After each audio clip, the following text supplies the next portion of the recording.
그럼 이제 시작해볼까?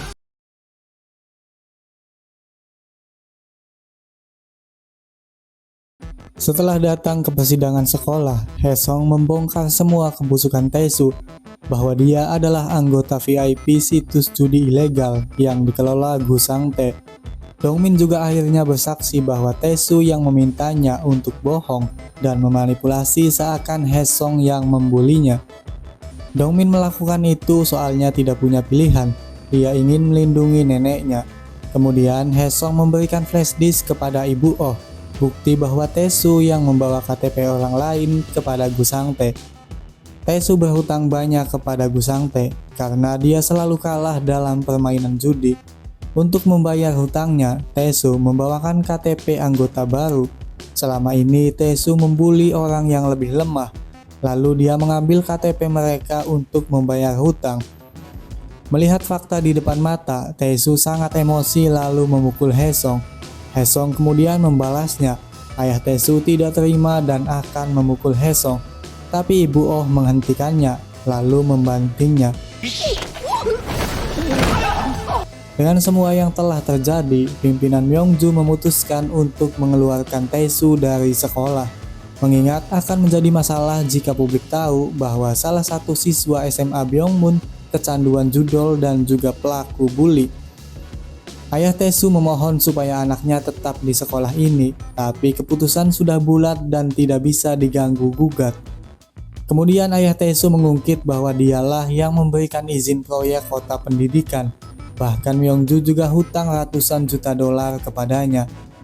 Tapi ayah Tae-soo lupa bahwa Myeongju lah yang membawanya sampai di posisi saat ini. Jika tidak ada dia, mungkin ayah Tae-soo tidak akan sampai di titik ini. Myeongju hanya memetik apa yang dia tanam.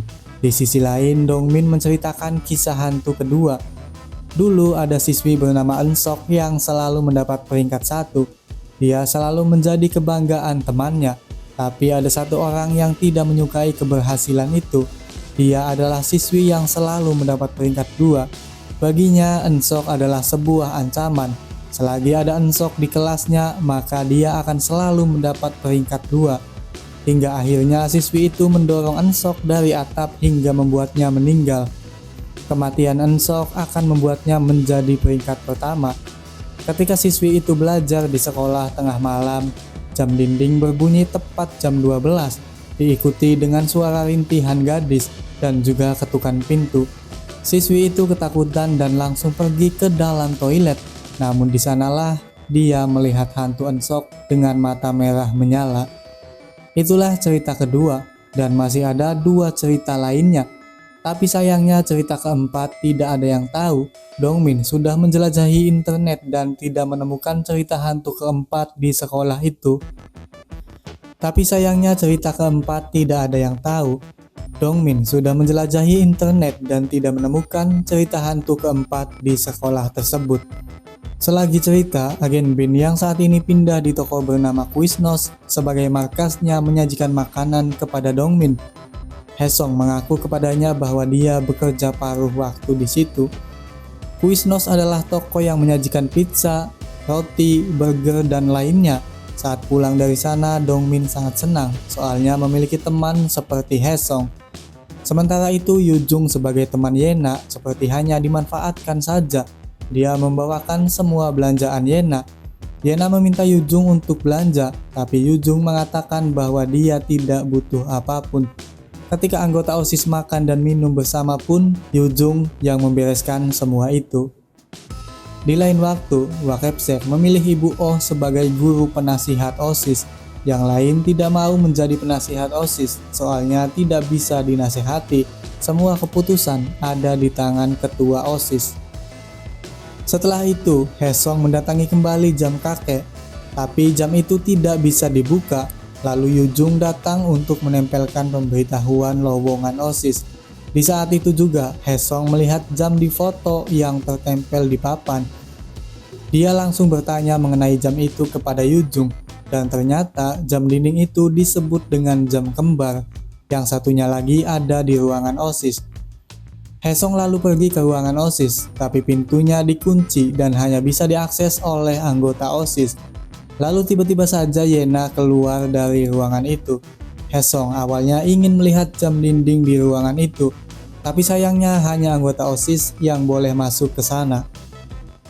Lalu Yena memberikan hadiah kepada Haesung soalnya dia ingin menjadi temannya, tapi Haesung malah mengomelinya dan memintanya untuk mengembalikan barang itu dan minta pengembalian uang.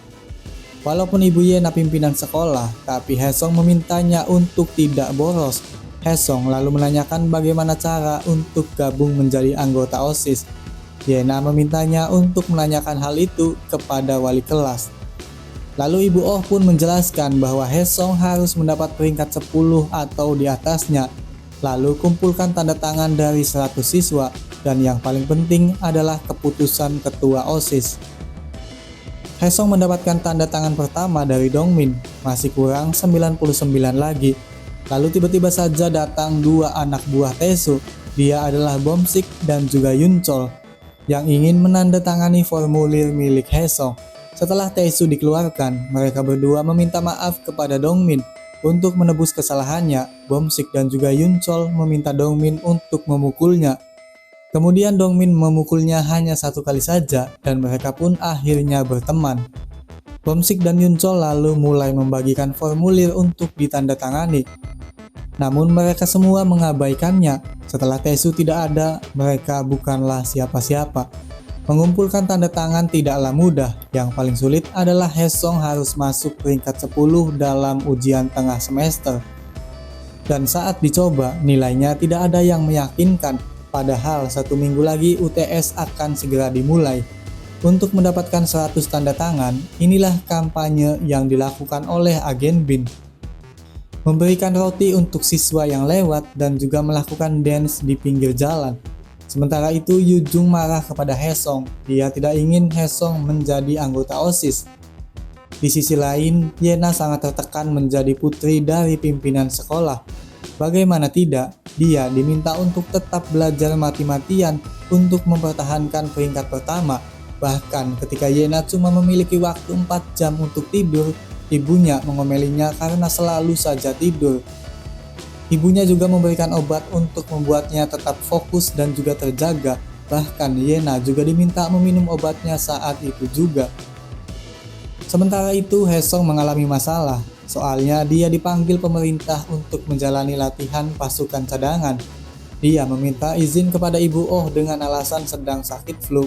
Ibu Oh kemudian ingin menjenguk Haesung, tapi sayangnya Haesung saat ini tinggal di rumahnya. Lalu Haesung langsung cepat-cepat pergi ke tempat di mana dia tinggal sebagai siswa SMA. Namun kosan di sana masih kosong dan tidak ada satu barang apapun. Haesung dan juga anggota BIN lainnya membereskan kosan sebelum Ibu Oh datang. Saat tiba di sana, bubur yang dibawa Ibu Oh tumpah di celananya. Alhasil dia menumpang ke toilet untuk membersihkan celananya. Sementara agen BIN yang lain bersembunyi di dalam lemari. Ketika Ibu Oh selesai dari kamar mandi, dia ingin membereskan baju yang berantakan di lantai. Tapi Haesung mencegahnya. Kemudian Ibu Oh tiba-tiba saja terpleset yang membuatnya terjatuh. Saat terjatuh, Ibu Oh memegang Haesung yang membuatnya juga ikut terjatuh. Lalu Haesung tidak sengaja mencium Ibu Oh. Di momen ini rambut Mijung nempel di hidung Yonghun. Akibatnya dia akan bersin. Sebelum itu terjadi, Mijung menciumnya sehingga bersin tidak terjadi. Tapi Yonghun malah salah tingkah dan jatuh dari lemari. Alhasil hal itu membuat mereka ketahuan. Apakah yang akan terjadi selanjutnya? Bagaimanakah Haesung menangani situasi ini? Sampai jumpa di episode selanjutnya.